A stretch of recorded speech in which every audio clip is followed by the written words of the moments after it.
రమేష్ ఒక సాధారణ వ్యక్తి. అతడు ఒక చిన్న పల్లెటూరిలో ప్రాథమిక పాఠశాల ఉపాధ్యాయుడిగా పనిచేస్తుంటాడు.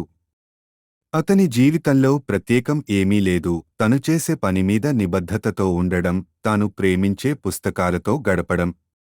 అతడు నమ్మిన విలువలు నిజాయితీ, నిబద్ధత మరియు సహాయం.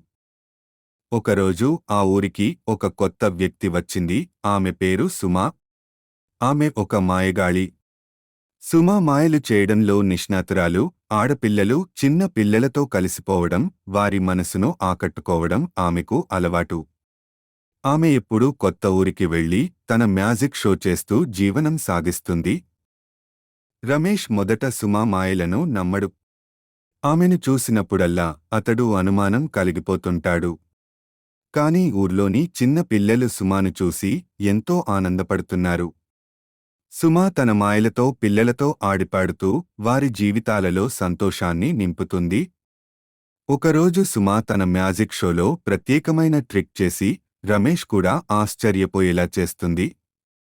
ఆ రోజు నుండి రమేష్ ఆమెపై ఆసక్తి పెంచుకున్నాడు. అతను తన మనసులో ఉత్కంఠగా ఆలోచించుకున్నాడు, ఈమె నిజంగానే మాయగాళేనా? లేదా ఈమె వెనుక మరేదో అర్థం ఉన్నదా? సుమ మాత్రం రమేష్ను గమనించకుండా ఉండలేకపోయింది. అతని నిజాయితీ, ప్రామాణికత ఆమెను ఆకర్షించాయి. మొదట సుమ రమేష్పై ఆ మాయలతో ఆడుకోవాలని నిర్ణయించుకుంది. కాని నెమ్మదిగా ఆమెకు అతడిని అర్థం చేసుకోవడంలో నిజమైన ప్రేమ జ్వాలలు పుట్టాయి. రమేష్ సుమాకు గులాబీలతో ఒక చిన్న గిఫ్ట్ ఇస్తాడు, ఎందుకంటే ఆమె గులాబీలను ప్రేమిస్తుందని అతడికి తెలుసు. కాని సుమ తన మాయలు ఉపయోగించి గులాబీలను సకసుమారుగా కొన్ని ఎల్లుండి రోజులు నిలబెట్టాలని ప్రయత్నిస్తుంది. ఇది చూసినప్పుడు రమేష్ చిరునవ్వు వేసుకుంటాడు, ఎందుకంటే అతడికి సుమ ప్రేమలో పడిపోయినట్లు అర్థం అవుతుంది.